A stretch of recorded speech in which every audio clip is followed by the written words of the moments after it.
Okay. Okay, I call the meeting to order. At this time, stand for the invocation, pledge of allegiance, and the Texas flag. Thank you, Mayor. Father, I would ask that you fill our community with your spirit of love and of unity, and I ask that you would help us to live a life that honors you, and that the power of your spirit would move across our land in a fresh way. In Jesus' name, amen.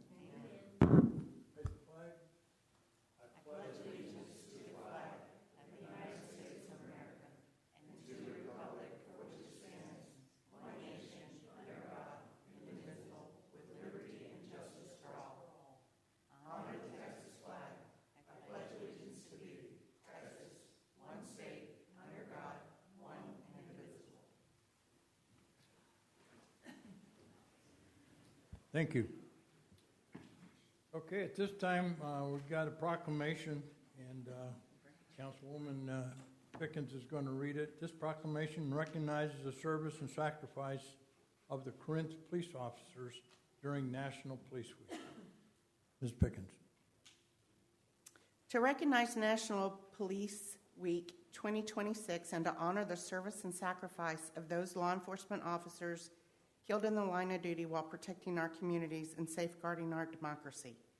Whereas in 1962, President Kennedy proclaimed May 15th as National Peace Officers Memorial Day and the calendar week in which May 15th falls as National Police Week. Established by a joint resolution of Congress in 1962, National Police Week pays special recognition to law enforcement officers who have lost their lives in the line of duty for the safety and the protection of others. And whereas May 15th is nationally observed as Peace Officers Memorial Day in honor of the federal, state, and municipal officers who, through their courageous deeds, made the ultimate sacrifice in service to their community or became disabled in the line of duty. And whereas law enforcement officers of the City of Corinth Police Department work devotedly and selfishly on behalf of their residents, provide aid to the residents of the lake cities, selfishly risking their lives to protect individuals, families, neighborhoods, and property against crime. And whereas the Corinth Police Department, past and present, who by their faithful and loyal dedication to their responsibilities have rendered dedicated service to our community. Now, as Bill Heidemann hereby proclaims May 11th through 17th, 2026, as National Police Week in the City of Corinth, and salute the service of law enforcement officers in our community and in communities across the nation. Signed the 7th day of May, 2026.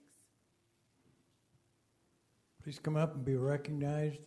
Chief, do you have a few comments you want to make? Or?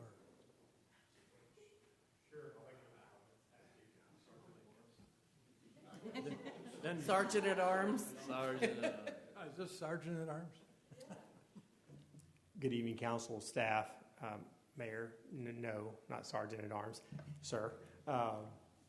One, I wanted to say thank you to this community for all the support they provide law enforcement.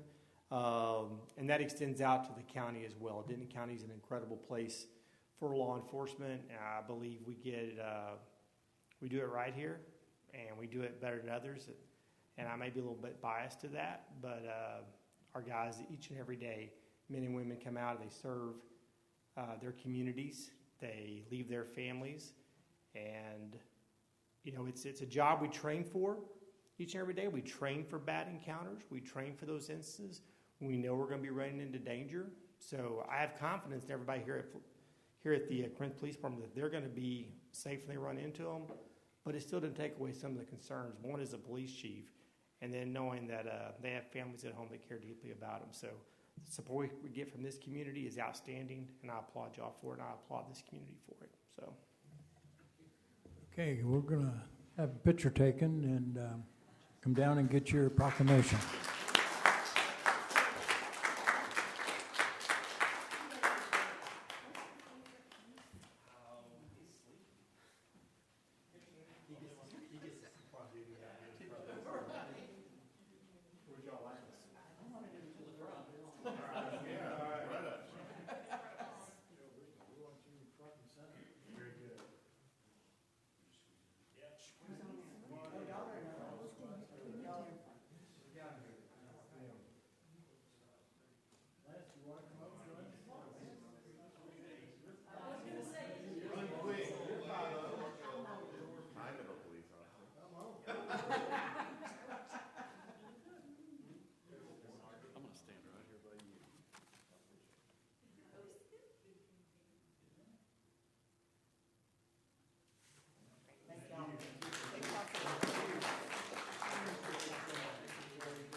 Okay, citizens' comments. Please limit your comments to 3 minutes. Comments about any of the council agenda items are appreciated by the council and may be taken into consideration at this time or during that agenda item. Council is prohibited from acting on or discussing items brought before them at this time. None? Okay, then I'd entertain a motion on the consent agenda. Mayor, I'll make a motion to approve. Any further discussion? Is the voting machine now working? Cast your votes.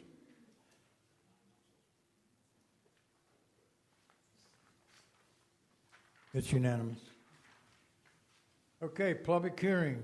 Conduct a public hearing to consider testimony and act on the ordinance amending Section 56.09 Municipal Stormwater Utility Service Fee Schedule. Mr. Campbell. Thank you, Mayor and Council. You're going to hear tonight from Leanne Bunselmeyer, our Director of Finance and Strategic Services, cover some information that we presented a few meetings back in workshop, and these are some action items related to that discussion on storm drain fees.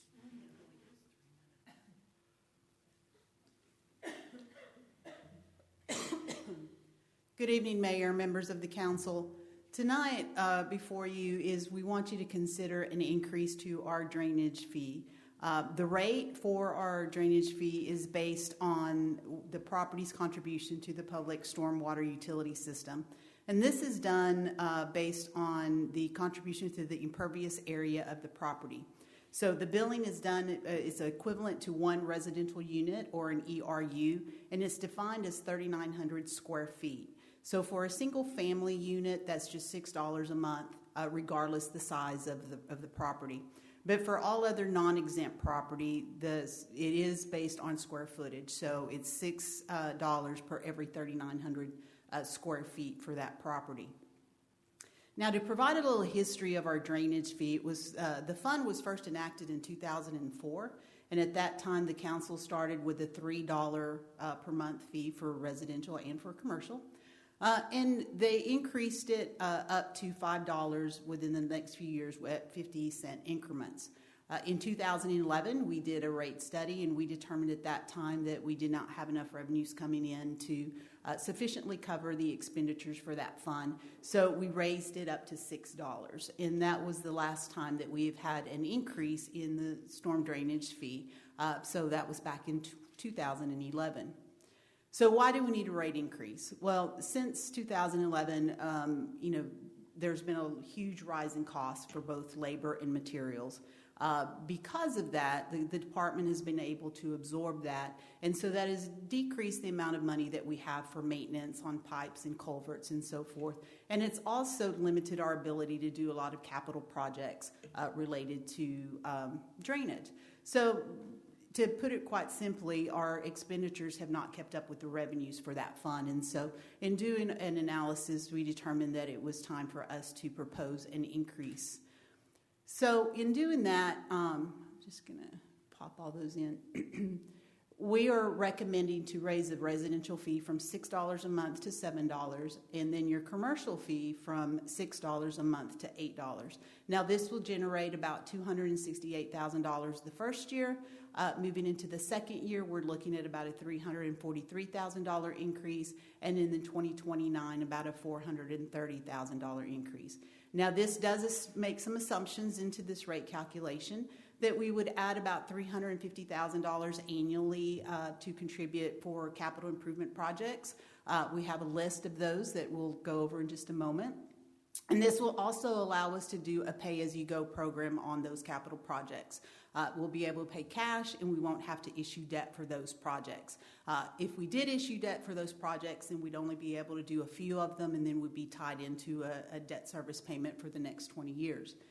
Now, the rates in the rate analysis is also assumes some growth in ERU, mostly in commercial and multifamily, and then also some residential. So all in all, we anticipate that about a 9% growth in 2027, and then 7% in 2028 and 2029. So the reason that we did increase the residential only by $1 and the commercial by $2 is that the commercial properties generally generate more runoff, increasing the system strain more so than our residential properties. So when we look at the demand or the revenues and expenditures that we'll need, we feel that within next year we'll need about $1.2 million to fund this, all the projects and maintenance and so forth sufficiently. So looking at our operational costs, we are needing to raise those to about $900,000 a year. And then, as I mentioned, we want to add about $350,000 a year for capital improvement projects. When you look at our current revenue, which is the red line in the graph, currently we only generate about $800,000 a year, right at $794 to be exact. So that is not sufficient enough to cover increased maintenance cost and then also to be able to do some of those capital projects. So in order to do that, with the increase in fees that we are recommending, by 2030 we should be pretty flat where the revenues will be sufficient to cover all of the maintenance and all of the capital projects. Within the next 3 years, what we will do is we will use some of the fund balance to make sure that we can still take care of some of those capital needs. And so this will kind of phase in with the increase so that, again, by the end of 2030, we should be sufficient enough to continue this program moving forward. So as I mentioned, the $350,000 a year that we wanted to designate for capital projects, these are the list of projects over the next few years that we would like to do with that increase in revenue. Now keep in mind, if we do not increase the fee, then we will have two options. We either cannot move forward with these capital projects, or they will need to be moved to the general fund, and the general fund would have to support this through our property taxes. So we feel this is a better way to be able to get the funding for these projects. So when we look at the impact across all the ratepayers for this fee, for your residential, we're currently paying $6 a month. This would increase it by $1 to $7 a month. For your commercial, the average ERU for your commercial ratepayers is 27.43. So calculating at the $8 a month, their bill would actually increase from $164 to $219 a month. So that is roughly about a $54 increase per month. And then your multifamily, the average ERU for your multifamily ratepayers is 68.78. At the new rate, it would increase their bill by $137 from $402 a month to $550 a month. And with that, I'll be more than happy to answer any questions that you may have. Are there any questions from council? Thank you very much. Appreciate that. Okay, at this time, I'll open it up for a public hearing. Is there anybody in the audience that would like to speak to this issue? Not? Public hearing, I entertain a motion on that item.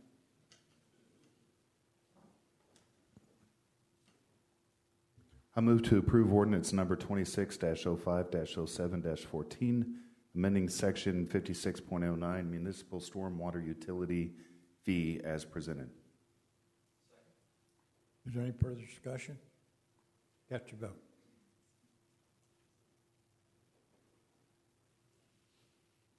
It's unanimous. Item number 7, conduct a public hearing to consider testimony and act on the ordinance amending the zoning ordinance and zoning map of the city of Corinth, each being a part of the Unified Development Code to amend the base zoning of Area B of Planned Development, number 49, on approximately 2.3 acres from MXR, mixed use residential, to MXC, mixed-use commercial, and to amend the development regulations with the subject property being generally located at the northwest corner of Corinth Parkway and Shady Rest. Mr. Campbell. Thank you, Mayor and Council. Tonight, Melissa Daly, our Director of Planning, Community and Economic Development, cover this item, answer any questions. Good evening, Mayor and Council. This site is a little over 2 acres on the northwest corner of Corinth Parkway and Shady Rest, really on the eastern edge of our planned downtown. It is currently PD 49 and includes the Goddard School next to it, and has a base zoning of MXR. The future land use comprehensive plan in the comprehensive plan shows it as mixed-use TOD.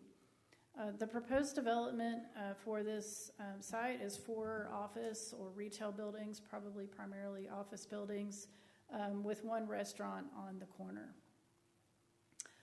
So the prior actions on this, the applicant requested a straight MXC zoning. The P&Z considered that request and denied it on March 23rd. The applicant then withdrew their request before the city council meeting, and we began working with the applicant on an alternative site plan for this part of the site. The surrounding uses are a mix of uses, including residential and commercial uses, primarily through PDs. The Belton is under construction across the street. That's the 55 and up housing development, single family to the east, and then commercial uses primarily to the west. So the comprehensive plan, as I mentioned, calls for this as mixed-use TOD, transit-oriented development, and additionally, of course, the 2025 Downtown Corinth Plan was adopted as part of the comprehensive plan, supports retail on Corinth Parkway, so that was one of the elements that we were working with the applicant on. And of course, the intent of the TOD district is to encourage walkable, integrated development that supports economic growth on that corridor. This is a page from the comprehensive plan showing the intent of the TOD. It calls actually for 4 to 6 stories for that district. In this particular case, we're recommending a maximum of 2 stories because it is on the edge of the downtown area and proximate to the single-family area. So this is the current PD.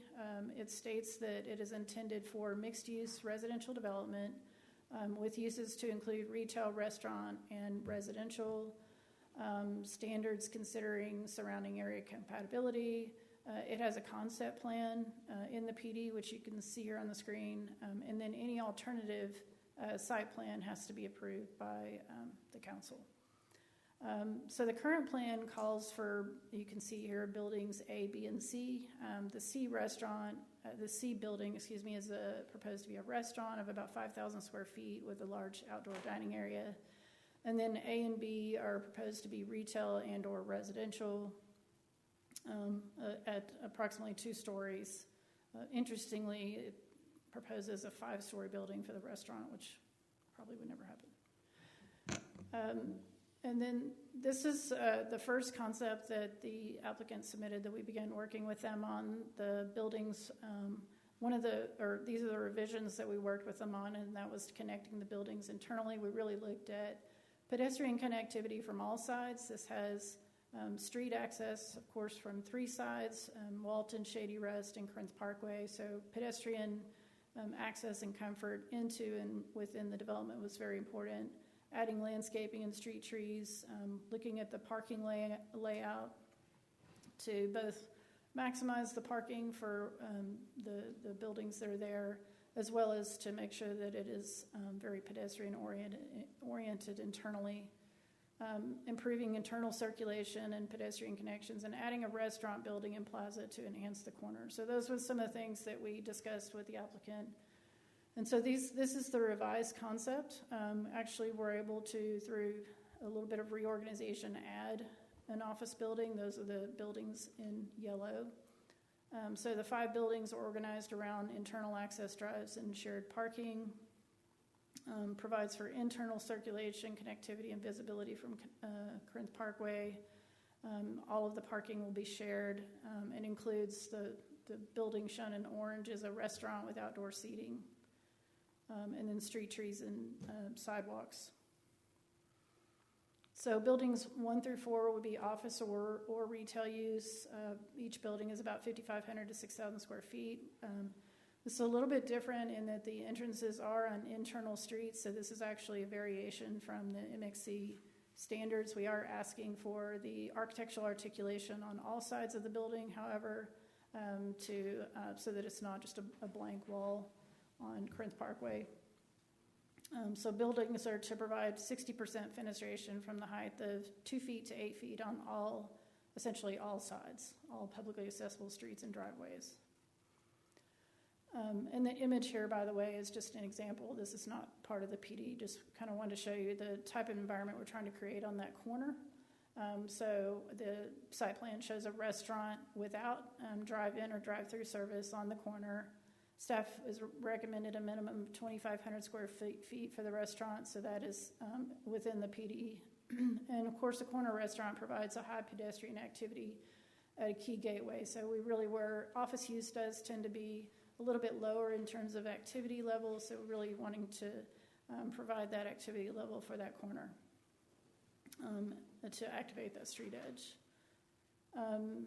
And then we do feel that the restaurant is critical to meeting the intent of the downtown plan. So the modifications to the MXC standards that are within the PID are that all of the buildings within the development shall not exceed 2 stories in height rather than the allowed 5 stories in MXC. Office and retail buildings will not require pedestrian entrances along Corinth Parkway and Walton Drive. However, the fenestration and articulation will be required on all sides of the buildings. This will not have a flat roof, which is required in the MXC, so this would allow for a roof slope.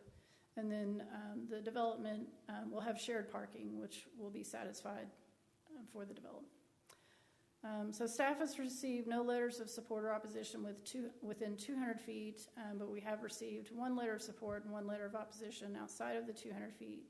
And staff recommends approval as presented. The Planning and Zoning Commission approved this item unanimously at their April meeting. And I'll be happy to answer any questions, and the developers here as well. Is there any questions? Do we have an idea of the operator of the restaurant?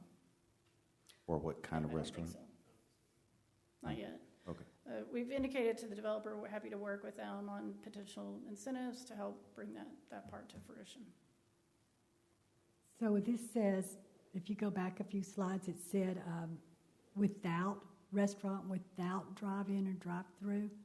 So that will be in the verbiage that there cannot be a drive-through? Correct.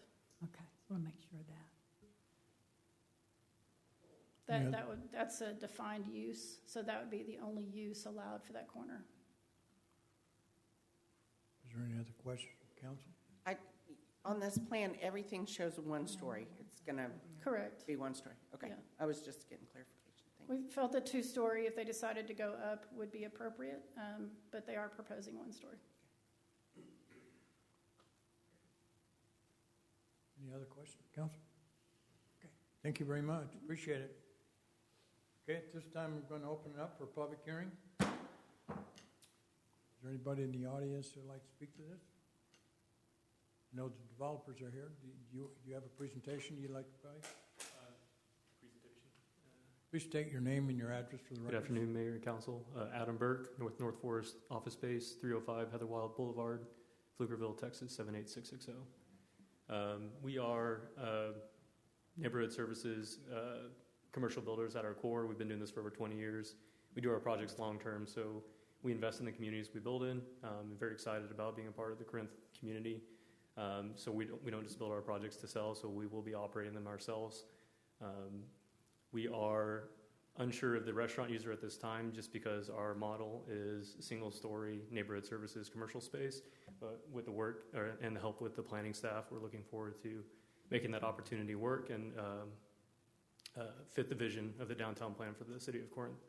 Other than that, I think we're excited about this opportunity and happy to answer any questions you guys might have. Anybody have any questions for them? Thank you very much. Appreciate you. Okay, at this time, I'll close the public hearing, and I'd entertain a motion on this item. Mayor, I move to approve ordinance number 26-05-07-15, case number ZAPD 26-0016-PD 49, Goddard School Amendment. I'll second. Is there any further discussion? Cast your vote.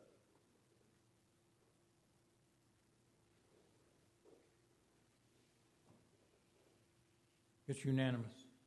Congratulations.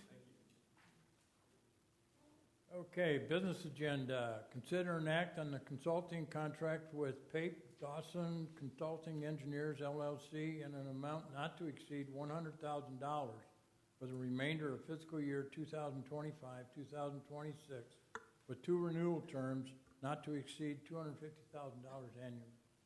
Mr. Campbell. Thank you, Mayor and Council. This item is actually related to one of your consent items tonight on item 4, where you approved a budget amendment to provide a little extra funding for engineering services to help us keep up with activity.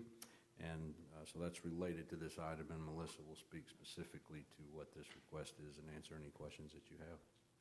So, thank you. We currently work with Shield Engineering. We're requesting moving to Pape Dawson Consulting Engineers. So that's what this is. The $100,000 is just for the remainder of this year, and we're looking at approximately about $250,000 annually. We do, at least this current fiscal year, we have invoiced about 97%. To developers what we have been invoiced from the engineers. So this is a mostly reimbursed cost.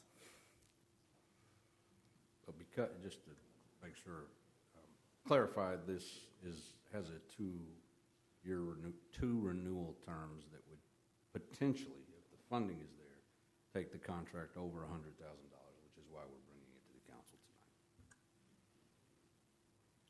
So would it take it to 200 from 100 to 250, or is that 250 for 2 years? No, we currently have a $200,000 contract, so this would take it to $300,000 for the year. We've been very busy, but we think that the next year, I mean, we have to look at it each year, but we'll probably be closer to about 250. So our total this year would be 300. Yeah. Okay. Is there any other questions on that item? None? I'd entertain a motion on that item. Mayor, I would move to approve the consulting contract with Pape Dawson Consulting Engineers, LLC, with an expiration date of September 30th, 2026, and 2 renewal terms, and authorize the city manager to execute the necessary documents. I'll second. Is there any further discussion? Cast your vote.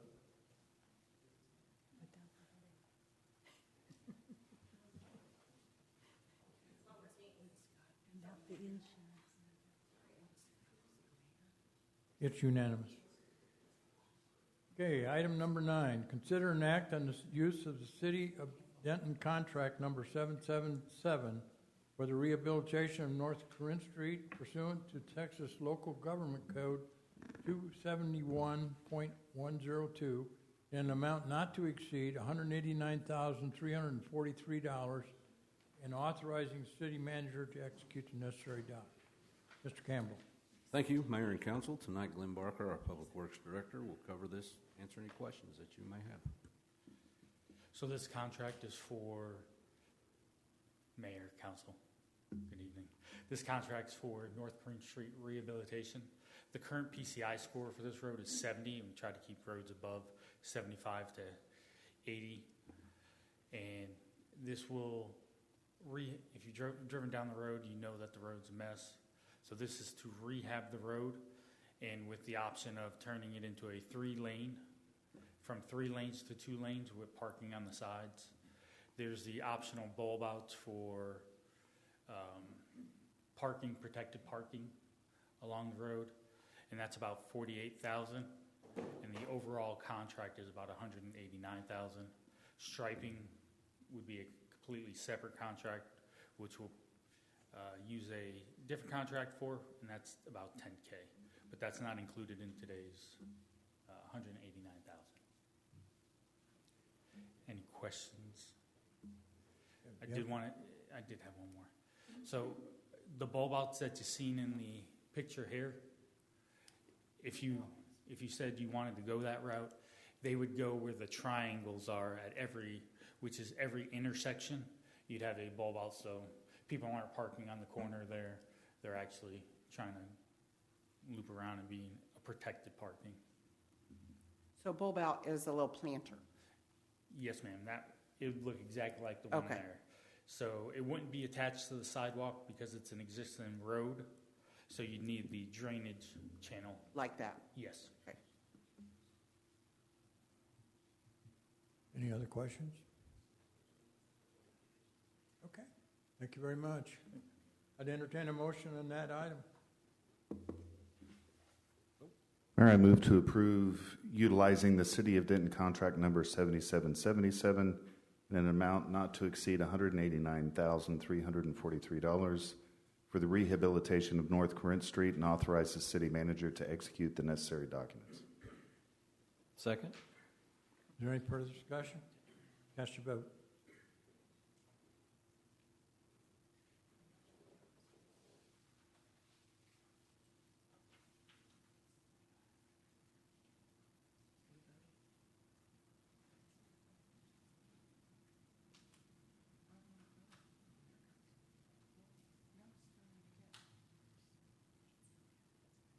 It's unanimous.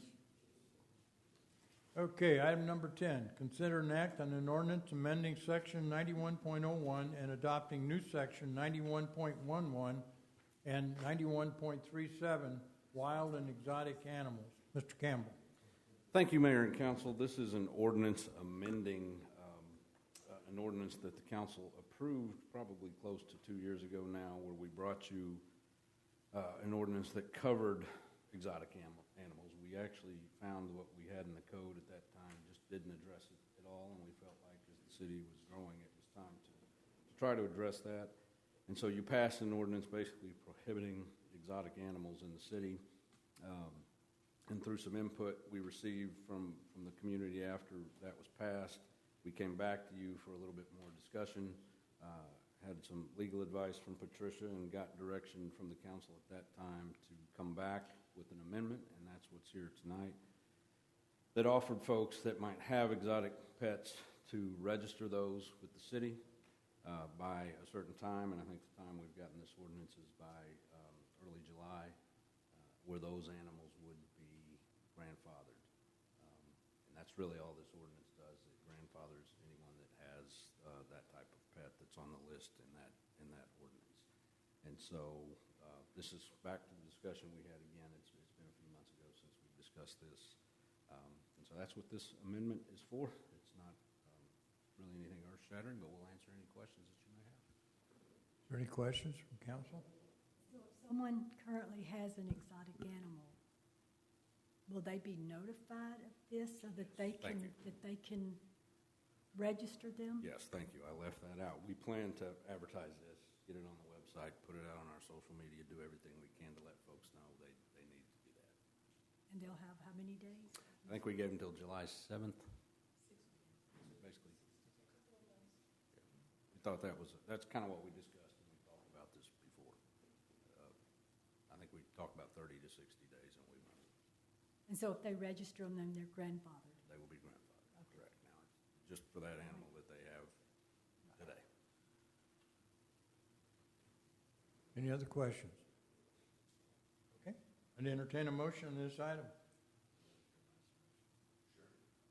I move to approve ordinance number 26-05-07-16, amending section 91.01 and adopting new sections 91.11 and 91.37, wild and exotic animals. Second. Okay, is there any further discussion? Cast your vote.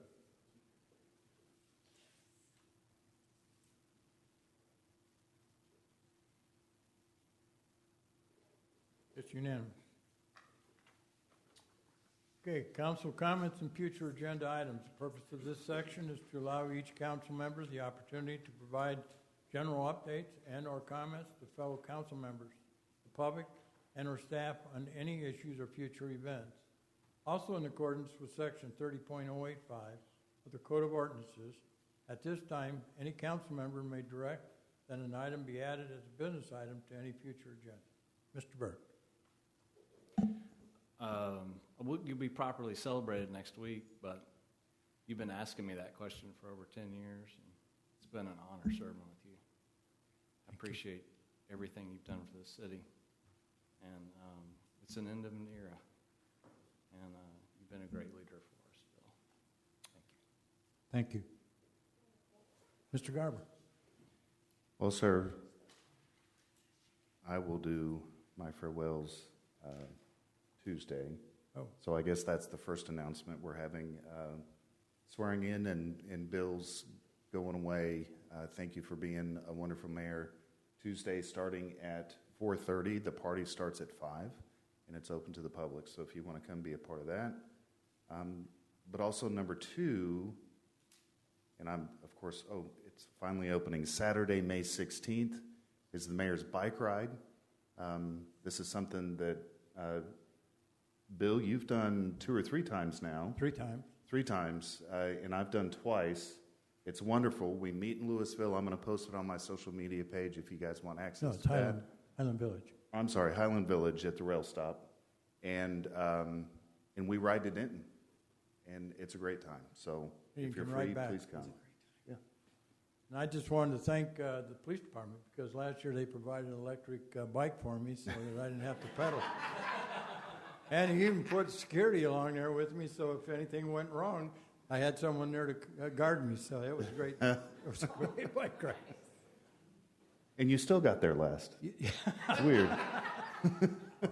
Okay. Ms. Rao. Oh, there we go. I just wanted to, real quick, congratulate everybody for a awesome election season. This is a hard time, and I was so happy to not be out there or involved, just really out of it. But yeah, congrats on a good election season, and to everybody who is coming in. Yes. Ms. Henderson. Yes, sir. Like Scott, we'll talk Tuesday. And thank you and hug you and all that stuff. I want to thank the city, Scott and Ilma, for their support of Restaurant Week that we recently had. And I have to brag on our lake cities, but our city. And we went from last year of $5,000 in receipts from the restaurants to this year we had $18,300 and something of receipts. And so that was huge. And the restaurants that turned in the most receipts and money were both Corinth. So that was exciting. So thank y'all for your support of that. We really appreciate it. Ms. Pickens. Now, again, echo what everybody said. I appreciate learning from you and serving with you, even though for the first 3 months you called me Shelley. But I've been called worse, so I appreciate your service, and I appreciate your friendship. So thank you, Bill. Thank you. Mr. Campbell. I can't top that. Now, just speaking of the reception, I just want to, I've had several calls asking me, because it's not on the invitation that we put out, if this was a roast. I'm a little disappointed they even had to ask, so I look forward to Well, I'm sure there'll be a few people roasting. I feel pretty confident, so look forward to talking a little bit more at that event. Thank you. Thank you.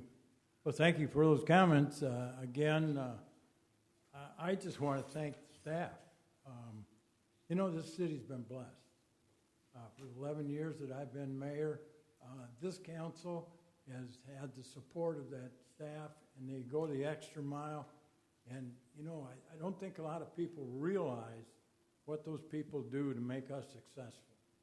And they not only serve us in the capacity of governance, but they serve the citizens. And the citizens of Corinth, that's why they love you, they respect you, and that's why it's been a real honor to be able to serve as your mayor for the last 11 years.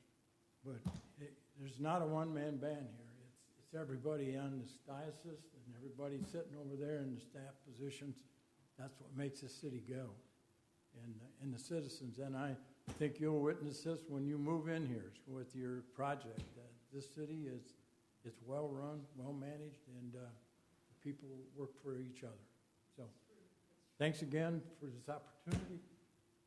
Thank you, Mayor. Thank